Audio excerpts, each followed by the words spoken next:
कि एक बार दक्ष की पुत्री दिति ये एक दिन संध्या के समय कामातुर हो गई। कश्यप जी इनके पति हैं। संध्या के समय कामातुर होकर कश्यप जी का वस्त्र पकड़ लिया और कहा, अपति ही है, कि प्रभु मैं देखती हूं कि अग्निजिह्वा भगवान की आराधना का समय है ये, मैं जानती हूं सूर्य अस्ताचल को जा रहे हैं, बिल्कुल इस समय ऐसा नहीं करना चाहिए। पर जैसे मत वाला हाथी केले के वृक्ष को मत डालता है, केले के वन को, ऐसे ही इस प्रसुद्ध धनुर्धर कामदेव ने मेरे पर विजय प्राप्त कर ली। अर्थात मैं कामाग्नि से पीड़ित हूं, मैं बेचैन हूं, मैं नहीं सह सकती।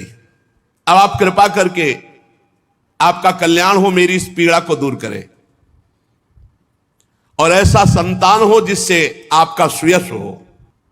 हमने आपको बहुत प्यार से वर्ण किया है। हमारे पिता ने दक्ष ने एकांत में हमसे पूछा था तुम्हें कैसा पति चाहिए, तो मैंने आपका ही नाम लिया था। अर्थात मैं आपको बहुत प्रेम करती हूं। ये प्रेम का दबाव भी डाला। इसलिए अब मुझ दीन के ऊपर कृपा कीजिए। मुझे कामदेव ने परास्त कर दिया, मैं बेचैन हूं।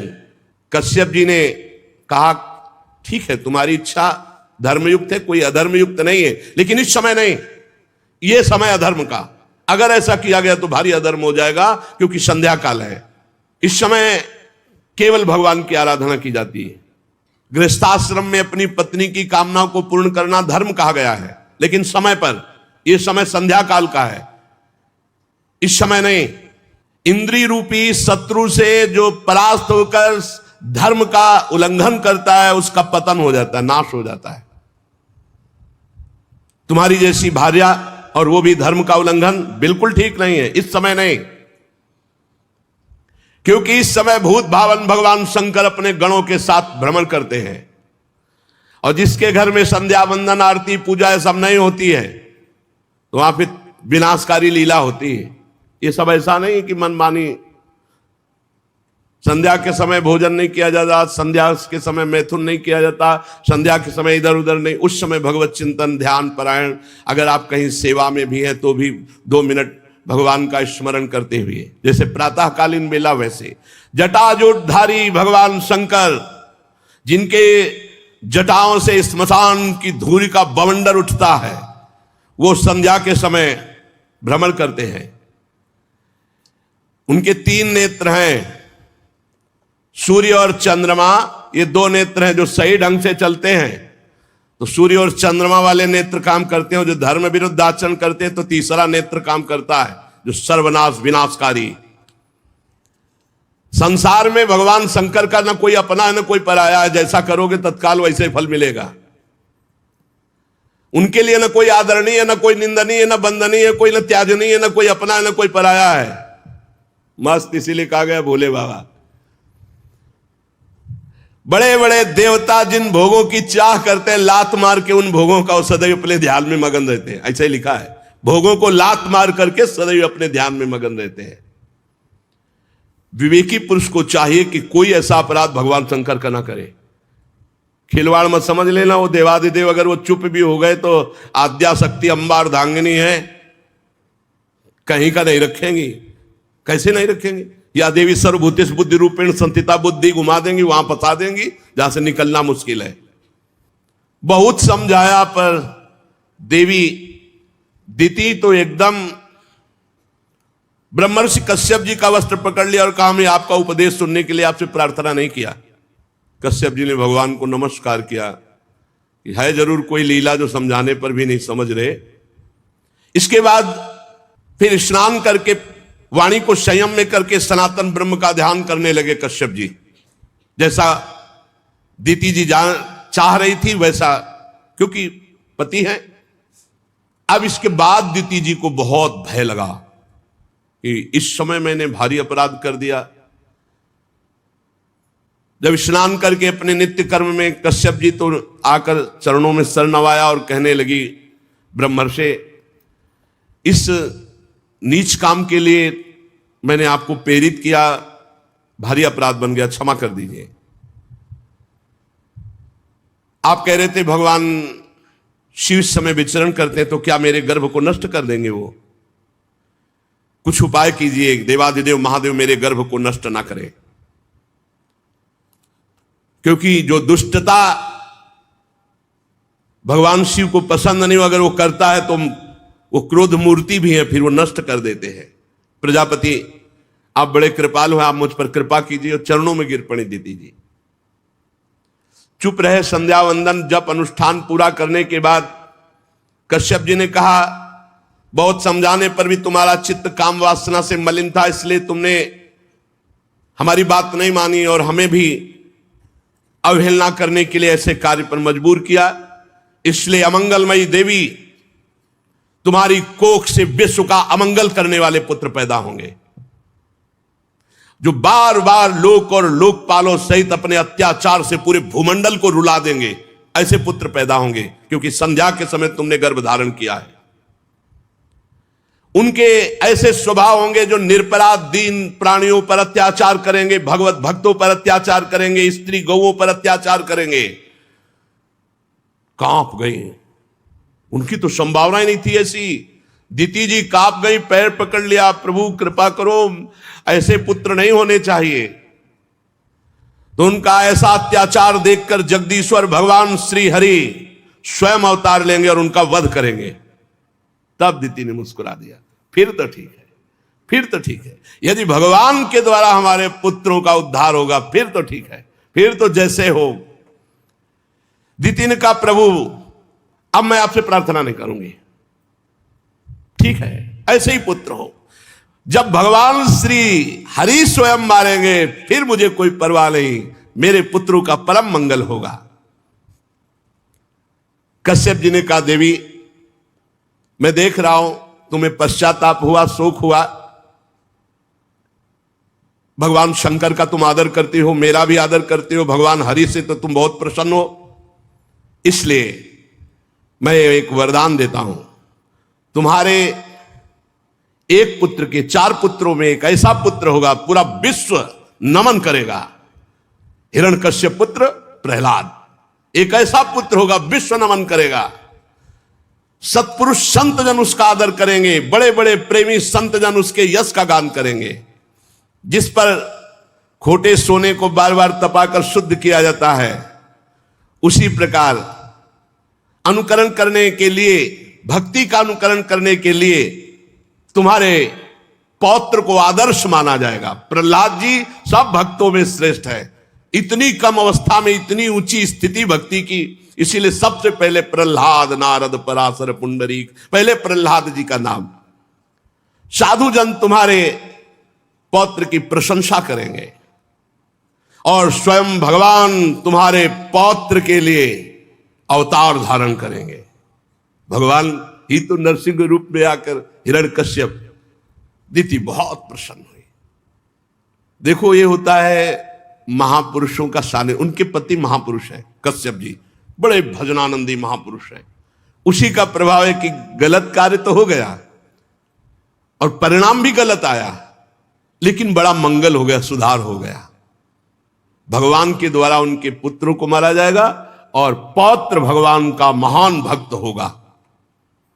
बड़ा आनंद हुआ दीति को सुनकर। 2 बातें, कि हमारा पौत्र भगवान का भक्त होगा और हमारे पुत्र भगवान के हाथ से मारे जाएंगे। पर दीति ने जब सुन रखा था कि मेरे पुत्र बड़े दुष्ट स्वभाव के होंगे, तो उन्होंने विचार किया कि पहले तो गर्भ के बाहर ही नहीं आने देंगे हम। कोई साधारण माता थोड़ी थी, अरे उन्हीं की बहन से तो सब देवता प्रकट हुए, अदिति से, और दीति से सब दैत्य हुए, ये सब देवी हैं। मेरे पुत्र दुष्ट स्वभाव के होंगे, इसलिए मैं कश्यप जी के महान वीर को बाहर निकलने ही नहीं दूंगी उधर से। 100 वर्ष तक गर्भस्थ शिशु को रोक रखा, प्रसव ही नहीं होने दिया 100 वर्ष तक। यह है दैवी शक्ति संपन्न मां। ऐसे पुत्रों को जन्म ही नहीं होने दूंगी जो जगत का मंगल करेंगे 100 वर्ष तक। अब क्या हुआ, वो कोई साधारण तो थे नहीं, तो 100 वर्ष गर्भ में रहने के कारण उनका इतना तेज बढ़ गया कि सूर्य तेजहीन हो गए, इंद्रादि लोकपालों की शक्ति क्षीण हो गई।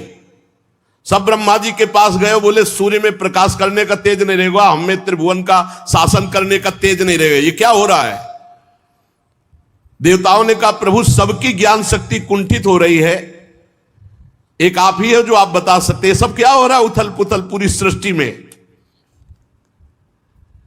ब्रह्मा जी ने कहा, देवताओं, तुम्हारे पूर्वज मेरे मानस पुत्र सनक सनंदन सनातन सनत कुमार आसक्ति त्याग कर समस्त लोकों में आकाश मार्ग से विचरा करते हैं। ये कोई साधारण बात नहीं है जो तुम सबकी बुद्धि, सबका बल, सबका तेज हरण हो गया है। ये भगवान के पार्षद दिति के गर्भ में, तो दिति ने अपने गर्भ को रोक लिया कि अनिष्टकारी पुत्रों को जन्म नहीं होने देंगी, तो उनके तेज से सबका तेज नष्ट हो रहा है।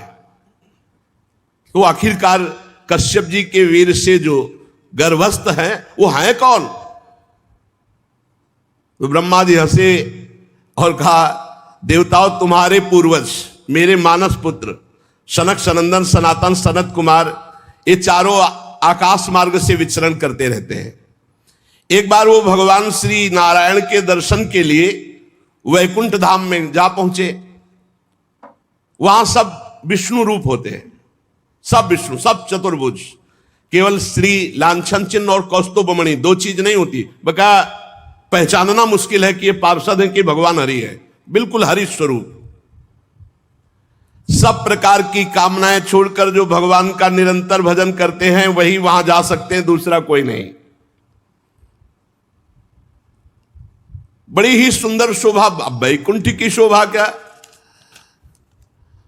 वहां बड़े बड़े भजनानंदी महात्मा सब दिव्य रूप धारण करके, जिनकी पाप राशि भस्म हो चुकी है, जो भगवत स्वरूप को प्राप्त हो गए हैं, वैकुंठ के दूर से ही, जहां से वैकुंठ, इतनी सौरभ आती है कि उन्मत्तता आ जाती है, उन्मत्तता भगवदानंद की। वो घ्राणेन्द्री में गई सनकादि के तो व्याकुल हो गए भगवान के दर्शन के लिए। भगवत स्वरूप कबूतर कोयल सारस चकवे पपीहे हंस तोते तीतर मोर, इनका कोलाहल हो रहा है। इनकी आवाज सुन ले तो बेसुध हो जाए, ऐसे वैकुंठ के पक्षी है। श्री हरि तुलसी से अपने श्री विग्रह को सजाते हैं, तुलसी जी को बहुत प्यार करते हैं, तुलसी जी की गंध का आदर करते हैं भगवान श्री हरि। तुलसी जी के सामने मंदार कुंद कुर्बक उत्पल चंपक अर्ण पुन्नाग नाग केसर बकुल मौल श्री अंबुज ऐसा आदर नहीं करते जैसा तुलसी जी का आदर करते हैं। तुलसी जी को बहुत ही सुंदर वैकुंठ धाम, ये कर्म फल से नहीं, एकमात्र भगवान के भजन से मिलता है। विमानों पर चढ़े हुए भगवत भक्त भगवान के वैकुंठ धाम के आसपास विमानों की भीड़ लगी हुई, तब फिर अंदर उतर कर प्रणाम करके दर्शन। बड़े ही सुंदर सौंदर्य वाली देवियां वैकुंठ में, और सबसे परम सौंदर्यशालिनी श्री लक्ष्मी जी, जिनका कृपा प्रसाद प्राप्त करने के लिए त्रिभुवन आराधना करता रहता है। लक्ष्मी जी की कौन कृपा प्रसादी नहीं चाहेगा? वही चाहेगा जो हरि का एकदम आसक्त प्रेमी होगा। श्री हरि के चरणों को चापती रहती है लक्ष्मी जी, चंचलता रूपी दोष का त्याग करके। जिस समय वो नूपुर झनकार करती हुई, लीला कमल घुमाती हुई वैकुंठ में भ्रमण करती है, समस्त पार्षद सर झुकाकर उनके दर्शन करके आनंद मगन हो जाते हैं। जो लोग भगवान की पापहारिणी लीला कथाओं को सुनते हैं, कभी भूल से भी काम संबंधी प्रपंच चर्चा नहीं सुनते और नाम जप करते हैं, भगवान को जीवन अर्पित करते हैं, वही वैकुंठ लोक जाते हैं। बड़े अभागे हैं जो लोग संसार की बातों में मन लगाते हैं, भगवान की कथा नहीं सुनते। उनके सारे पुण्य नष्ट हो जाते हैं, वो घोर नरकों में जाते हैं जो संसार की चर्चा सुनते हैं। इस मनुष्य योनि की बड़ी महिमा है। हम ब्रह्मादि भी चाहते हैं कि अगर हमें मनुष्य शरीर मिल जाए तो हम खूब भगवान का भजन करके सीधे वैकुंठ जाएं, भगवान के धाम। और हम वृंदावन वासी तो वैकुंठ भी नहीं चाहते। इस प्रकार भगवान की जो आराधना करते, नहीं चाहते ब्रजवासी वैकुंठ। आप देखो, जब यहां अपना कन्हैया है ना, तो वहां बहुत दूर वाला है, वो ईश्वर बैठा हुआ है, उसके पार्षद सब। ब्रजवासी जनों ने कहा, कन्हैया सुनते तुम भगवान हो? बोले हाँ है। तो बोले नंद बाबा जब वहां गए ना वरुण जी के, तो वहां बताया कि बड़े बड़े देवता तुम्हारी लंबी दंडवत कर रहे थे, वो भगवान भगवान कह रहे थे, तुम भगवान हो? बोले जब कह रहे थे वो तो मान लो क्या है। बोले हम तब जाने जब भगवान हो। तुम्हारा वैकुंठ कैसा है दिखाओ, काहे को तुम वैकुंठ की बात करो? बोले नहीं, अगर भगवान हो तो तुम दिखाओ ना। अब सखा को तो अपने प्राण प्यारे कन्हैया सखा हो, तो भगवत भाव ऐश्वर्य भाव विस्मृत सखा भाव में ठाकुर जी ने कहा जो ब्रह्म हृदय यमुना जी, जहां क्रूर जी को दर्शन दिए, स्नान करो। जी डुबकी लगाई, पहुंच गए वैकुंठ। अब देखा वो भगवान के पार्षदों का स्वरूप और भगवान का वैभव देखा कि मेरा कन्हैया कहीं नहीं हो, कोई पूछे ना वहां। अरे तुरंत उब गए, बोले कन्हैया मुझे वैकुंठ नहीं चाहिए, मुझे जल्दी वापस बुलाओ। तो हाथ पकड़ के उठा लिया। बोले अरे कन्हैया भूल के कभी वैकुंठ मत भेजना मुझे, मुझे मेरा कन्हैया चाहिए। वहां देखा भगवान श्री कृष्ण को ही, श्री कृष्ण को ही देखा, पर वहां नजदीक नहीं जाने दे रहे थे। भगवान का वैभव, वैकुंठ धाम का वैभव। कहा मुझे ऐसा वैकुंठ नहीं चाहिए जहां तुमसे गले में हाथ डालकर बात न कर सके। अरे इतने बड़े बड़े अस्त्र शस्त्र लिए वहां देवता थे जो हमें तुम्हारे पास नहीं जा, हमें नहीं चाहिए वैकुंठ। और कहीं वृंदावन की शोभा तो शिव श्रीपति यद्यपि ललचाही, मन प्रवेश तिनहु को लाही। हे रज की तुल वैकुंठ नहीं और लोक की माया। अभी तो धाम प्रकाशित नहीं हुआ ना चिदानंद तक, वृंदावन के आगे, वृंदावन की लता सम कोटि कल्प तरुणाए, रज की तुल वैकुंठ नहीं और लोक की माए। जिस धाम में बैठे आप कथा सुन रहे हो ना, लौकिक चिदानंद, जहां वैकुंठाधिपति भी जिसकी महिमा अपने श्री मुख से गान करते हैं। देवादिदेव भगवान श्री हरि मंद मंद मुस्कुरा रहे हैं, लक्ष्मी जी चरण चाप रहे, तब चतुर्भुज नारायण स्वरूप भगवान के पार्षद तैनात अपनी अपनी सेवा में। अब शनकादि तो विकल ही हो गए थे दर्शन के लिए। जय भगवान के श्री चरणों की तुलसी की गंध आई तो प्रेम विकलता हो गई दर्शन के लिए। बड़े आनंद मगन थे, भगवत दर्शन की प्रबल लालसा थी। 6 डेवढ़ी पार कर गए और जे इस 7वीं डेवढ़ी में गए तो हाथ में गदा लिए हुए, समान आयु, महान तेजस्वी, बाजूबंद कुंडल किरीट आभूषणों से अलंकित, अरविंदाक्ष, और सनकादि को देखते ही क्षुभित हो गए। वो वैसे प्रसन्न मुद्रा में थे, ये देखो भगवान की इच्छा, क्षुभित हो गए। और जे भी 7वीं डेवढ़ी पार करने लगे, सनक सनंदन सनातन सनत कुमार,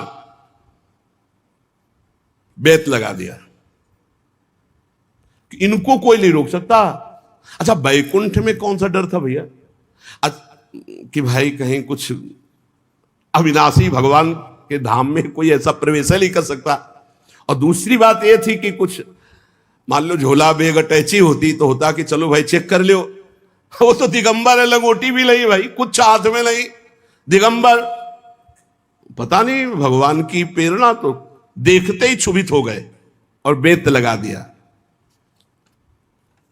चारों कुमार तत्व ज्ञानी थे, ब्रह्म दृष्टि रखने वाले थे, पर फिर भी गुस्सा आ गया। यही बात पकड़ ली है, कर तुम अन्यथा कर तुम, सर्व समर्था सा ईश्वरा, हरि इच्छा भावी बलवाना, हृदय विचारत संभ सुजाना। भगवान की इच्छा काम करती, ब्रह्म दृष्टि तत्व ज्ञानी महापुरुष में क्रोध आ जाना और जय विजय को संशय हो जाना, बेत लगा दे, ये भगवान की इच्छा। हर समय 5 वर्ष की अवस्था के रहते सनक सनंदन सनातन सनत कुमार और दिगंबर रहते, और हरिशरणम मुख से निकलता रहता है। द्वारपालों ने बड़ा शील स्वभाव के विपरीत व्यवहार कर दिया। ऐसा द्वारपालों का शील स्वभाव नहीं है, और उन्होंने दुर्व्यवहार कर दिया, रोक दिया, रुक जाओ, बेत लगा दिया। वैसे और जो वैकुंठवासी द्वारपाल थे एकदम सावधान हो गए, ये क्या जय विजय ने ये क्या कर दिया, ऐसे महापुरुषों को क्यों रोक दिया। अब अपने प्रभु के दर्शन के लिए व्याकुल होकर जा रहे थे तो एकदम भ्रकुटी चढ़ गई, लाल लाल आंखें हो गई सनक सनंदन सनातन सनत कुमार की। क्रोध से कहने लगे, अरे द्वारपालो, तुम लोग तो महती सेवा के प्रभाव से इतनी उच्च कोटि की अवस्था को प्राप्त हुए हो, भगवत पार्षद बने हो। तुम सर्वज्ञ हो, जैसे भगवान सर्वज्ञ हो वैसे तुम सर्वज्ञ हो, जैसे भगवान समदर्शी वैसे तुम समदर्शी हो। तुम्हें मेरे में क्या भेद दिखाई दिया? क्या दिखाई दिया जैसे रोक लिया? ये विषमता क्यों? ये स्वभाव में अशांति क्यों? ये विरोध किस लिए? यहां कौन ऐसा आ सकता है जिस पर शंका की जाए? तुम कपट रखते हो। अब क्रोध ही आ गया था, तुम दूसरों पर शंका करते हो। भगवान के उदर में सारा ब्रह्मांड, इसलिए यहां रहने वाले ज्ञानी जन सर्वात्मा श्री हरि से अपना कोई भेद नहीं मानते, बल्कि अंतर्भाव हरि स्वरूप रहते हैं यहां वैकुंठ में। तुम वैकुंठाधिपति के पार्षद हो, देव स्वरूप हो, तुम्हें हम में क्या दिखाई दिया जो रोक दिया? क्या तुम्हें भगवान से कोई भय होने की संभावना हुई कि मेरे द्वारा भगवान के प्रति कोई भय हो जाएगा? तुम बहुत मंद बुद्धि के हो, भारी अपराध कर दिया, अब तुम वैकुंठ में रहने लायक नहीं हो। ये निर्णय भगवान की इच्छा से नहीं बोल नहीं सकते। ऐसे जैसे सनक सनंदन सनातन सनत कुमार अपनी महिमा में, ऐसे जय विजय अपनी महिमा में पाई भर कम नहीं। अतएव तुम्हारे लिए हम दंड विधान करते हैं। भगवान के दास के ऊपर दंड विधान, ये भगवान ही बोल रहे। तुमने अपराध किया, तुम अपनी मंद बुद्धि के कारण भेद बुद्धि की और भगवान के स्वभाव के प्रतिकूल व्यवहार कर दिया। इसलिए जाओ, वैकुंठ से तुम्हारा पतन हो जाए और तुम भगवान के विपरीत स्वभाव में जन्म लो। तुम्हारे अंदर काम क्रोध लोभ ये तीनों शत्रु तांडव करे, मैं ऐसा साफ देता हूं। गजब कर दिया। भगवत प्राप्त महापुरुष के हृदय में भी विकार पैदा करने की सामर्थ्य इन महापुरुषों में है। सनकादि के वचन बहुत ही कठोर थे। अरे भगवान से विमुख कर दिया, विलग कर दिया, वैकुंठ से भ्रष्ट कर। इसीलिए कहा है संतों के अपराध से भक्तों के अपराध वैकुंठ से भी गिरा दिया। और कोई ऐसा नहीं जो इनके वचनों को काट सके, त्रिभुवन में कोई ऐसा नहीं। अब पता नहीं क्या हुआ जय विजय को कि चरणों में लौट गए और कहा कि मेरे स्वामी भी आप भक्तों से संतों से बहुत डरते हैं कि कोई अपराध न बन जाए, पर पता नहीं मेरे को क्या हो गया, मैंने क्यों रोक दिया। स्वामी मैं अपराधी हूं, दंड विधान आपका कोई काट नहीं सकता, कोई और दंड विधान दे दो। मुझे मेरे स्वामी से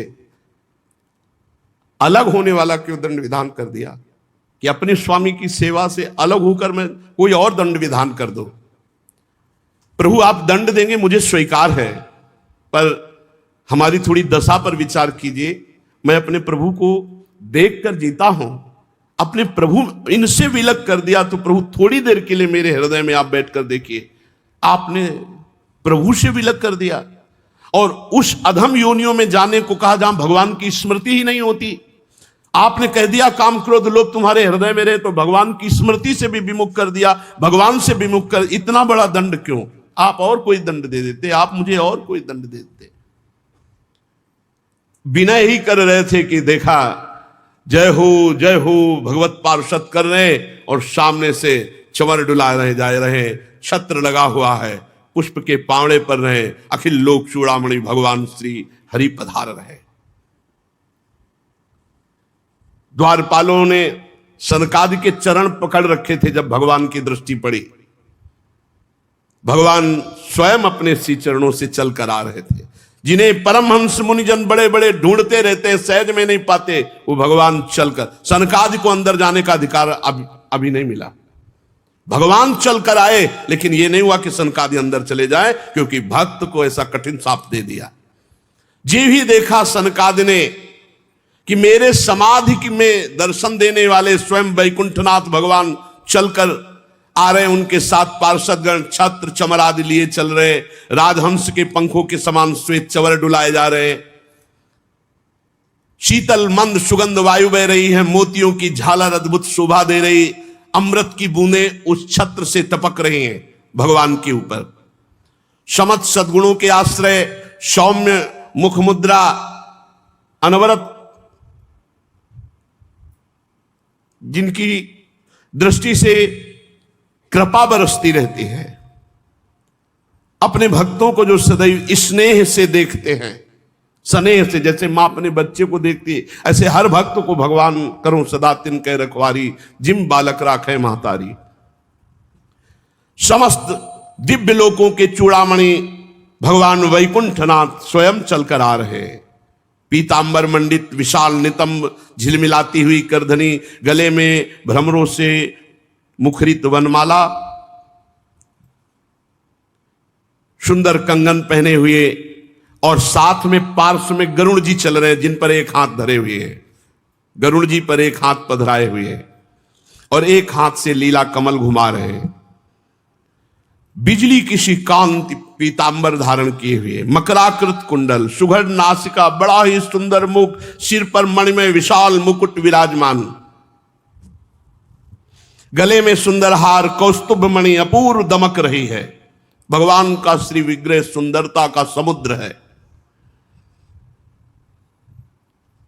इस भगवान देवादिदेव महादेव जी, ब्रह्मा जी इसी रूप का ध्यान करते हैं। सनकादि ने जब देखा मेरे ध्यान का विषय मेरे प्रभु, तो सर झुकाकर साष्टांग प्रणाम किया और भगवान की रूप माधुरी का पान करते रहे।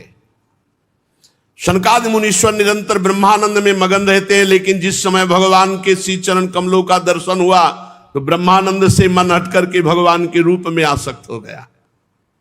भगवान का मुख नील कमल की कांति वाला, बड़े ही लाल लाल अधर और कुंदकली के समान दंत पंक्ति, बड़ी झांकी सुंदर जो कृत्य कर दे, और भगवान के पद्मराग के समान लाल लाल नखों से सुशोभित उनके चरणारविंद, जो ध्यान करने वाले मुनियों के ध्यान का विषय।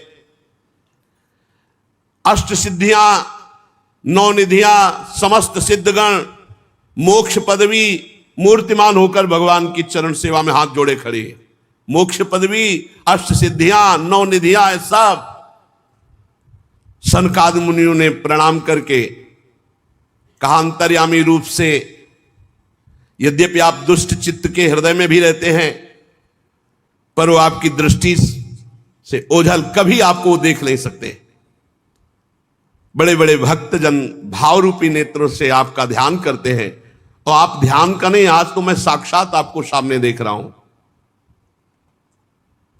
प्रभु,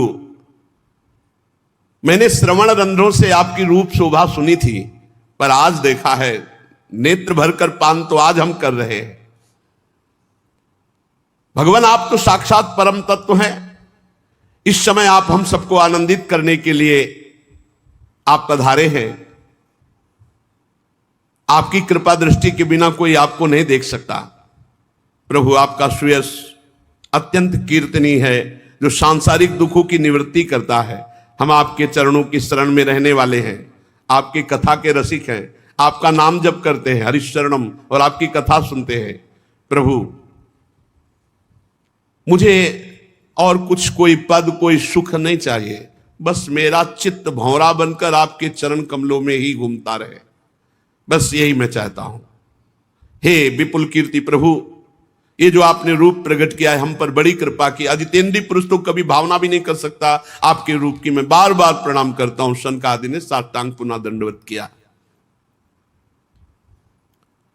श्री ब्रह्मा जी ने कहा, देवगण जब योगनिष्ठ सनकादि मुनियों ने इस प्रकार स्तुति की, तब वैकुंठाधिपति भगवान श्री हरि बोले, मुनिगण, बहुत ध्यान देने योग्य बात है। ये मेरे हैं, जय विजय, मेरे पार्षद, मेरे दास हैं। जो मेरे हैं, अगर उनके द्वारा अपराध हो जाता है तो मैं अपना ही अपराध मानता हूं। सनकादि को अपना नहीं का ध्यान देने बात है। ये भगवान की दासता और सेवा का पक्ष है। किसी भी बात में अगर कोई ऐसी त्रुटि हो जाती है, अपराध बन जाता है, तो हमारे स्वामी जन अवगुण प्रभु मान न काऊ, दीन बंधुअति मृदुल स्वभाव, बहुत प्रवीणता, भगवान तो प्रवीणता के समुद्र है। ये जय विजय मेरे पार्षद हैं। मुनिगण संबोधन कह, एतौ तौ पार्षदौ मह्यम जयो विजय एवच कदर्थी कृत्य माम यद्दो वह क्राता मतिक्रमम। हे मुनिगण, मुनिगण सनकादि को संबोधन, ये जय विजय मेरे पार्षद है, मेरे दास है। आपका अपराध किया,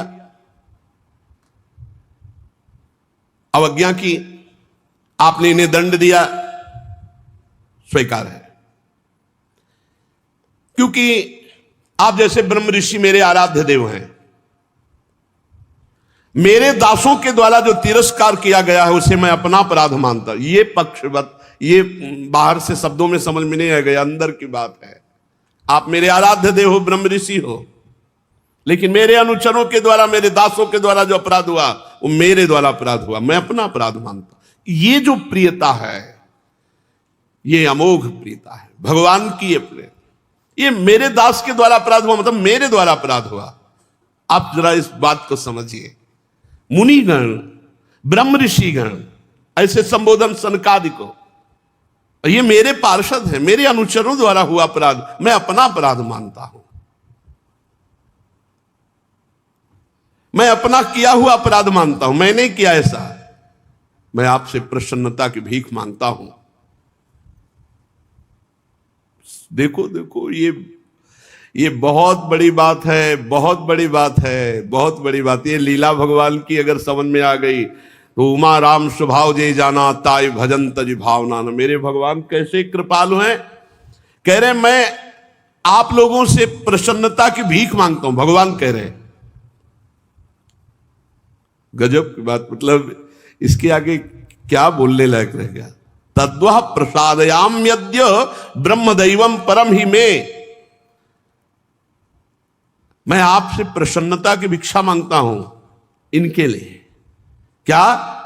सेवकों के अपराध करने पर संसार में उनके स्वामी का नाम होता है, स्वामी का नाम लिया जाता है। इसलिए सेवक का अपराध मानो स्वामी का अपराध। इसलिए मैं आप प्रसन्न हो जाएं, आपसे भिक्षा मांगता हूं।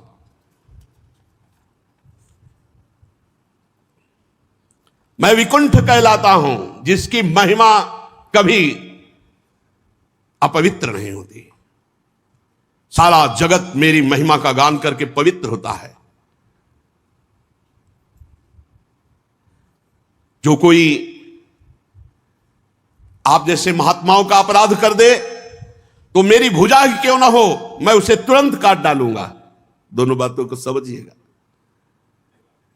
अरे आप जैसे महात्माओं की सेवा करने से, आप जैसे महात्माओं की चरण रज से पवित्रता प्राप्त होती है, सारे पाप तत्काल नष्ट होते हैं। उसको ऐसा सुंदर स्वभाव मिलता है कि वो मुझे प्राप्त कर लेता है।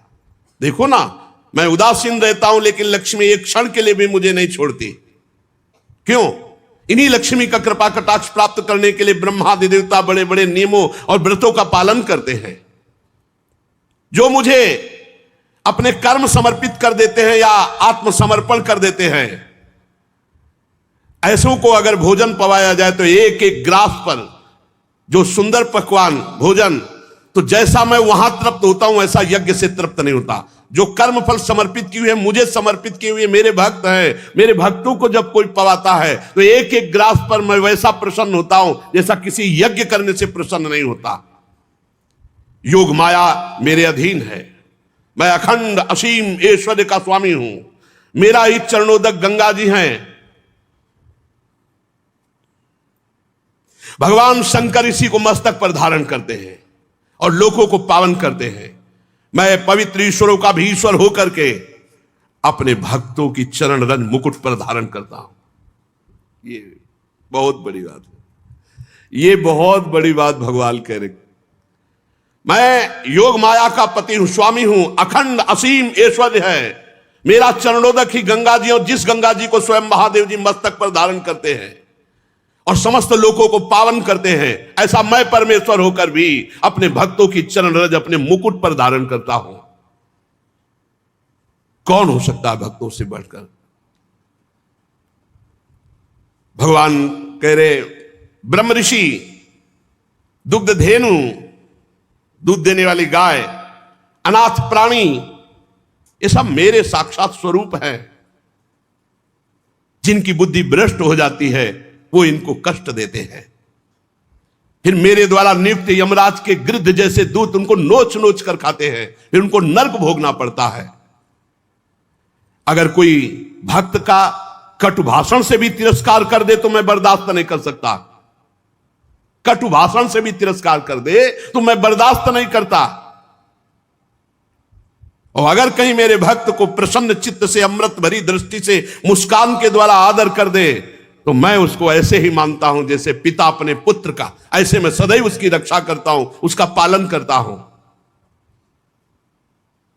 जो मेरे भक्त की अशांति भरी वार्ता, अब क्रोध में भक्त नाराज हो रहा है और खूब, लेकिन वो हाथ जोड़कर ही बात करता है, आप शांत हो जाइए, और प्रसन्न कर लेता है तो मुझे अधीन कर लेता है। भगवान का भक्त मान लो आपसे नाराज, पर आप हाथ जोड़े ही खड़े, बस आप क्षमा कीजिए, आप प्रसन्न हो जाइए, आप शांत हो जाइए, तो वो मुझे अधीन कर लेता है। मैं अनुरोध करता हूं आपसे, या आपने जो क्रोधित होकर मेरे सेवकों को शाप दिया, ये अनुरूप ही है, क्योंकि उन्होंने आपके साथ अपराध किया, रोक दिया। लेकिन अवधि में तो बांध दीजिए, इनको अवधि में तो बांध दीजिए, एक सीमा में तो कर दीजिए। आपने तो साफ केवल छोड़ दिया ऐसे कह के, जाओ और यहां से पतन हो जाए, काम क्रोध तुम्हारे हृदय में बसे, अहंकार तुम्हारे हृदय में बसे। भगवान कह रहे इसको सीमा में तो बांध दीजिए, जिससे ये उस समय काल की गति में भोग कर फिर मेरे पास आ जाए। ब्रह्मा जी कहते सनकादि मुनि क्रोध रूप सर्प से डसे हुए थे। भगवान की वाणी सुनकर के उन्हें तृप्ति नहीं हो रही थी। भगवान की मनोहर और बड़ी गूढ़ बात, अर्थपूर्ण, गूढ़, दुर्विज्ञ, गंभीर। सनकादि ने ध्यान दिया कि अरे ये भगवान क्या बोले, मेरे पार्षद, मेरे सेवक, मेरे दास, बड़ी गूढ़ बात। तब समझ पाए कि इसमें तो भगवान की ही कोई विचित्र लीला थी, जो मेरी बुद्धि को फेर दिया और भगवान के दासों को शाप दिया और भगवान के पार्षद मुझे रोक दिए। तब वो आनंदित हुए, पुलकित हुए, अरे अरे इसमें तो भगवान की ही लीला है, ये तो भगवान की योग माया का प्रभाव। तब हाथ जोड़कर बोले, सर्वेश्वर प्रभु, आप ये बोल करके मुझे बड़ा अनुग्रह किया, मेरे हृदय अब ज्ञान प्रकाशित हो रहा है कि आप क्या करना चाहते हैं। प्रभु, आप इतना ब्रह्म ऋषियों को मानते हैं, ये तो केवल लोक शिक्षा के लिए आप ऐसा करें कि ब्रह्म ऋषि मेरे आराध्य देव, बल्कि आप तो ब्रह्म ऋषियों के भी आराध्य देव हैं। हे सनातन प्रभु, ये सनातन धर्म आपसे ही प्रकट हुआ है।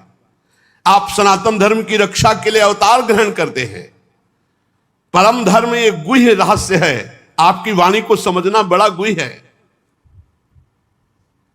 निवृत्ति प्राण योगी जन आपकी आराधना करके आपको प्राप्त होते हैं, अर्थार्थी जन आपके चरणों की उपासना करके लक्ष्मी जी को प्राप्त करते हैं, अर्थात ऐश्वर्य प्राप्त करते हैं। प्रभु, आप साक्षात धर्म स्वरूप हैं।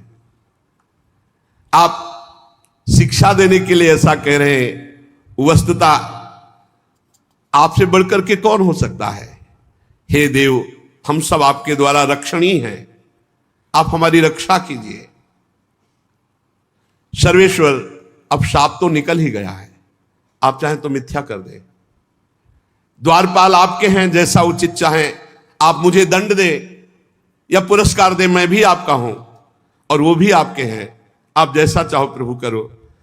आपके अनुचरों को शाप दिया, इसलिए मुझे तो लगता है कि दंडनीय अपराध हमसे बन गया, आप मुझे दंड दे दो, स्वीकार है। शिव भगवान ने कहा, नहीं मुनिगण, आपने जो इनको शाप दिया सच मानिए, परम सत्य मेरी प्रेरणा से हुआ है। भगवान ने कहा, ये मेरी प्रेरणा, सत्य मानिए मेरी प्रेरणा से हुआ है। अब ये 3 जन्म तक दैत्य भाव को प्राप्त होंगे और क्रोधावेश में हर समय मेरे में एकाग्र रहेंगे, और मैं अवतार बार बार लेकर के इनका उद्धार करूंगा और इन्हें पुनः स्थापित करूंगा अपने द्वारपाल के रूप में।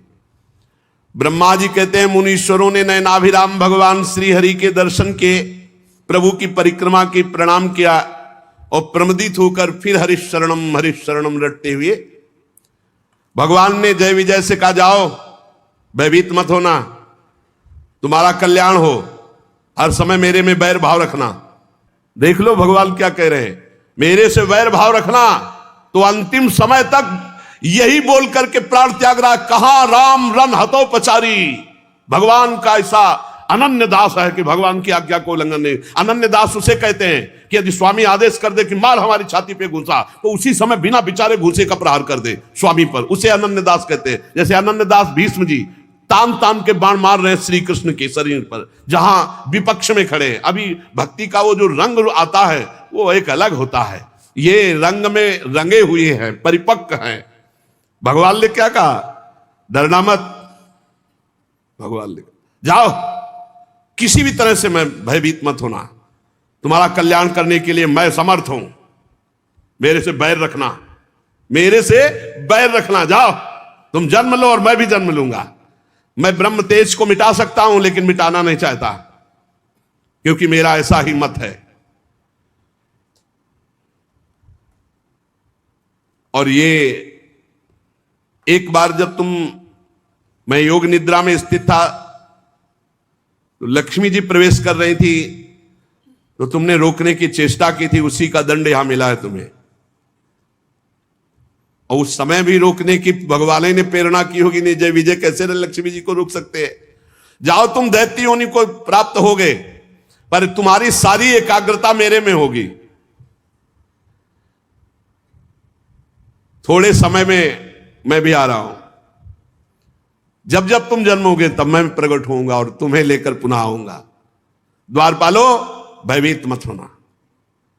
फिर क्या महाराज, साथ खेलना हो तो जैसा खेल दोगे वैसे ही खेलेंगे आपके साथ। अरे जब स्वामी से प्रियता होती तो द्वारपालों ने कहा जो आज्ञा। उसी समय उस सर्वाधिक महामहिम श्री संपन्न वैकुंठ धाम से गिर गए। और वही दिति के गर्भ में, जो 100 वर्ष से अभी गर्भ में है, वो जय विजय हैं, कोई दूसरे नहीं, जो हिरणाक्ष और हिरण्यकश्यप के रूप में विराजमान है। वैकुंठादि लोकपति भगवान के पार्षद, इसलिए त्रिभुवन में हाहाकार मचा हुआ है। सबका तेज रुक गया है, क्योंकि भगवान के पार्षद गर्भ में। सब जाओ और दिति के चरण पकड़ो, प्रार्थना करो कि प्रसव करो, गर्भ को प्रसव में इनको निकालो। ये पार्षद प्रवर भगवान के हैं, नहीं अगर और गर्भ में रहे तो सब नष्ट होना प्रारंभ हो जाएगा। आदि पुरुष भगवान ब्रह्मा जी ने ऐसा आदेश किया देवताओं को, आप निश्चिंत रहो, ये भगवान के पार्षद है। जाकर दिति जी तो जो जाकर प्रार्थना की, फिर इनका प्रादुर्भाव होना और इनकी लीला। ये भगवान के पार्षद हैं हिरणाक्ष, हिरण्यकश्यप, रावण, कुंभकर्ण, शिशुपाल, दंतवक्त। ये भगवान के पार्षद है। भगवान ने कहा था मुझसे बैर करना, तो कभी भी विनय शब्द इनके हृदय से नहीं निकले, कभी भी। रावण ने जिसको देखा कि ये विनय बोलता है राम जी के प्रति, तो अब भगाई दिया कि तुम हमारी पार्टी लायक ले, हम बैर वाले, चलो तुम। हाँ, जे भी सुना खरदूषण मारा गया, तो कहा खरदूषण मौसम बलवंता, मार सके को बिनु भगवंता। और भगवान पधारे हैं तो भजन न होई तामस देहा, बैर करूंगा और ललकार करके इनसे युद्ध करूंगा और फिर इन्हीं को प्राप्त हो जाऊंगा। तो कभी ऐसी निकृष्ट दृष्टि ना रखे। ये भगवान के पार्षद हैं, भगवान की लीला के लिए आए हुए हैं। तो भगवान की लीला, अगर ये पार्षद ना आते तो भगवान की लीला का स्वाद कैसे आता?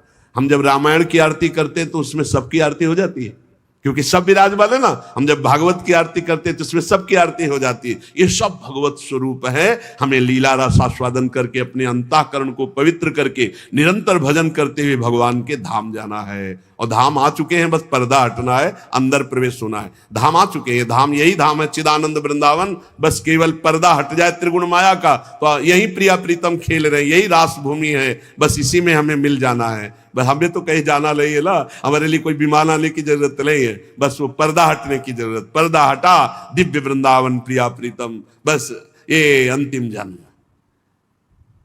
भगवान की कृपा से सत्संग मिल गया, धाम मिल गया, नाम मिल गया, रूप मिल गया। अब ऐसे सावधान हो जाओ, आगे और मलिन कलयुग आने वाला है, उसमें भजन साधन भगवत प्राप्ति ये सब दुर्लभ बात रहेगी। अभी समय है, थोड़ा समय है। पीछे जब प्रारंभ हुआ था तो समय वो जैसे कोई नाटक या फिल्म हो सो तो उसका पहला वो ट्रेलर, तो कलयुग जब प्रारंभ हुआ था तो उसका ट्रेलर था। पूरी फिल्म तो अभी बाकी है। अभी तो 5,000 वर्ष के कुछ हुए, 4,32,000 वर्ष है। कहीं स्वाहा स्वधा राम कृष्ण हरि धर्म का नाम नहीं रह जाएगा आगे, जैसे जैसे बढ़ेगा। इसलिए इसी जन्म में भगवत प्राप्ति कर लो, पता नहीं आगे। जैसा हमने 40-45 वर्ष पीछे साधन शैली देखी, वैसी अब नहीं रह गई। आगे आप देख लेना, अब मोबाइल शैली रह गई है, आगे जो शैली आएगी वो और कुछ शैली होगी। जो संतों में पीछे भजन की वृत्तियां देखी, वो होंगे संत जन, अब बहुत कम दिखाई देते हैं।